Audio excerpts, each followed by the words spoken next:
Hi everyone, my name is Matt and welcome to another bullet journal productivity video. In this episode, we're doing a plan with me look ahead for March 2020, as well as reviewing my layouts for January and February. How consistent was I able to be? How was my tracking? How did I get everything done or not get as many things done as I hoped for? And so we're going to be doing a little bit of review and a preview looking forward to March, some of the things that I got going on, how I do my layouts for each month and week. And so this is a good recap, kind of resetting what I've been talking about and what I've been doing in the Bullet Journal Basics series, as well as the 2020 planning video, which you can check out here or in the end screens and description links below. From a bullet journal perspective, the first 6 months of 2020 are an interesting test for me because I proactively outlined every single week and month of the year for those first 6 months. And so this is the first time that I've done that kind of proactive outlining in my bullet journal that far in advance. If you want to see more about why I did that, make sure you check out the 2020 planning video. Again, there are links to it in the description. But for now, let's go ahead and jump into the bullet journal, into that overhead shot, so you can see exactly what I'm doing to plan out March, some of the things that I have going on, and a lot of the stuff that I'm excited to share with you.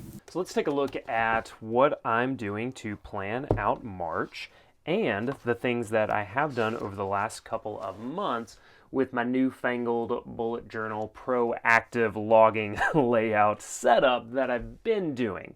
Just a reminder, if you want to see why I would have done this with my proactive layout for January all the way out until June of 2020, make sure you check out the 2020 planning video up here.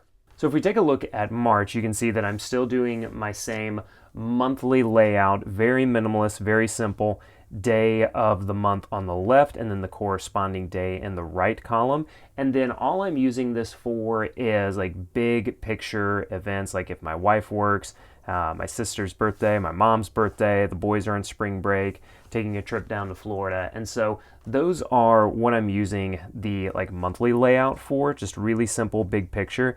And then again, on just to show you an example from February, then the weekly layout is where I put in the daily tasks. So again, looking forward, the month is where I put those big picture things.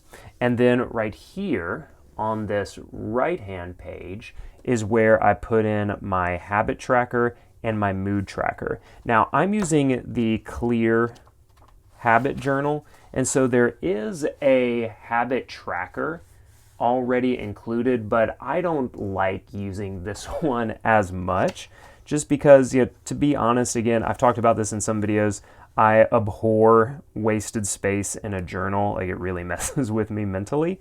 And I just don't track that many habits. I think there are maybe 10 rows here at least. What I have found is that the 3 core habits for me are daily movement, journaling, and reading. If I can do those 3 things every day or several days in a row, trying not to miss 2, at most 3 days in a row of either one of those things, then my mood, I see a corresponding boost in my mood and just contentment. So that's why I keep all of this with the monthly spread, with this layout, so that as I'm reviewing and maybe going back, so let's look at February real quick, I can see, I did miss a little mood tracking right here, but I can see in context with the month, what were the big events that I had, what are the habits, the mood, and then what are the main projects and objectives. So I still need to add in my projects and objectives here for March. And as you can see, there are usually 3 main things that I focus on. My work with Podia takes up the majority of my time, but then I also have this YouTube channel. And so there are things that I'm trying to do for each of these, and this is where I put my top 3 to 4 objectives for the month. Now, if you're wondering, how do you take these monthly milestones or monthly goals and break them down into weekly or daily tasks? Make sure you check out the goal setting video that I have up here as well. So looking forward into March, I'm doing this same standard thing, is that I have the week ahead sheet right here. So let's just take a look at what this is. So as a recap, so this is the one that we're actually in right now because we're in the last week of February as I record this. And I have my main Podia work objectives right here. I have my YouTube channel courses, to-do list right here, and then things that I want to do at home, and then like some miscellaneous tasks down here. So these are like the weekly deliverables or objectives that I have. And then I'm going daily looking at, what are the agenda items I have up here, and then to-do lists are down in the bottom. So you can see each day takes up a half sheet. So that's the same thing that I'm doing for March. I have my weekly sheet, which I'll go over this coming weekend. I usually do this Friday into Sunday, the weekend, reviewing, like we've talked about many times, reviewing the week behind, and then previewing the week ahead. So this is where I'll start to fill out agenda items, to-do lists, some time blocks, and then I add everything in here. So I already know that I have a flight on Wednesday, moving on and moving through. So you can see that what I've done is that every few pages I have the week ahead preview objectives page is what this is going to be, and then the daily half pages for each. I think it's important to note that anytime I make a plan for something, I go into it now kind of realizing and thinking that not everything is going to go according to plan.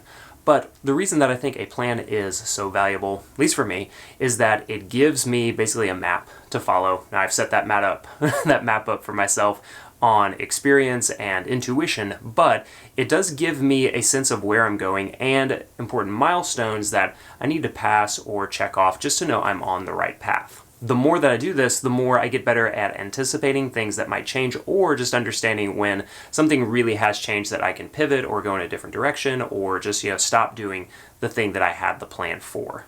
The reason that it's nice to like proactively lay out these weeks and these months is that now I can easily connect and see in context like my future log, instead of using it like just as, I don't even have it in this one because I'm not using it, but instead of having a future log at the front or the back of the bullet journal, I'm able to just look ahead and like I can know, like let's say in May, then I know that my wife has a trip, it's her birthday, so I can go ahead and look ahead into that May monthly layout. Same thing with, I think April is here, going on a retreat with work, family beach trip.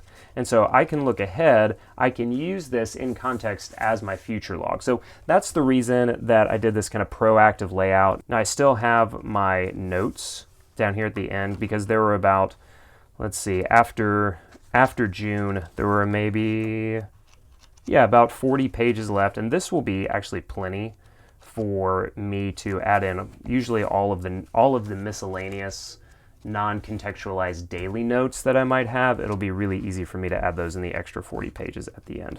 So that's what I'm looking forward to in March. I'm speaking at a conference called VidFest on March 5th. Really excited to do that. We'll get to spend some time with my family as well. Boys are on spring break, so have a couple of days off to spend with them. That'll be a lot of fun, and it should be a really good month.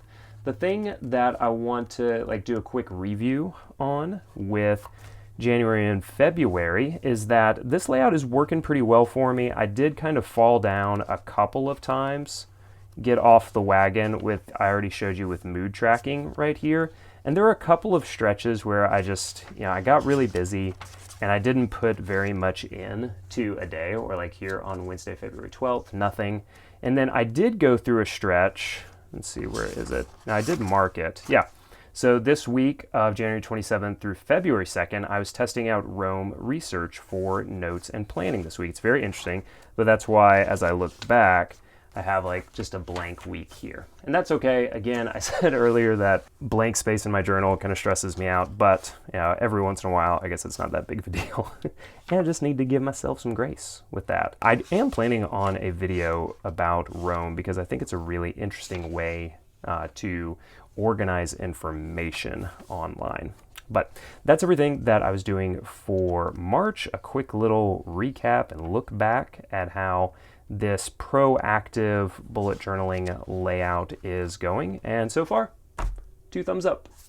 Now, in terms of the long-term, like proactive outlining of a bullet journal, like I'm doing, I'm still going to stick with it for the entire 6 months, but I haven't been able to stay as consistent with that. Like, okay, well, every single day I got to fill this out. There are few too many blank days or like blankish days than what I anticipated, but it really, kind of in review, all of the, like whether it's been the full focus planner or the self-journal, that has happened to me when I go with like more of an outlined, structured planner versus just the open-ended, like unstructured bullet journal method. So as you can clearly see, not perfect with my bullet journaling, and there are things that I mess up, there are things that I miss, there are things that I don't write down.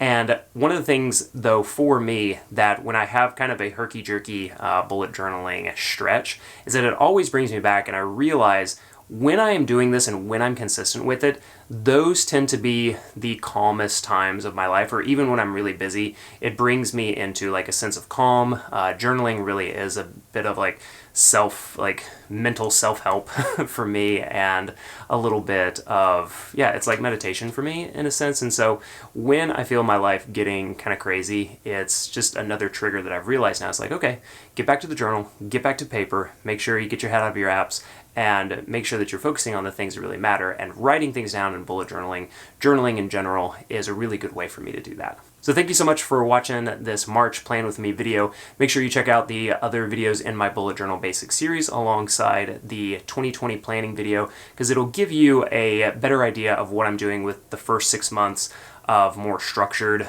bullet journaling, even in the clear habit journal, and some of the pros and cons of it, how I'm using a future log, different things like that. So thank you so much for watching, and I'll see you in the next video. Thanks!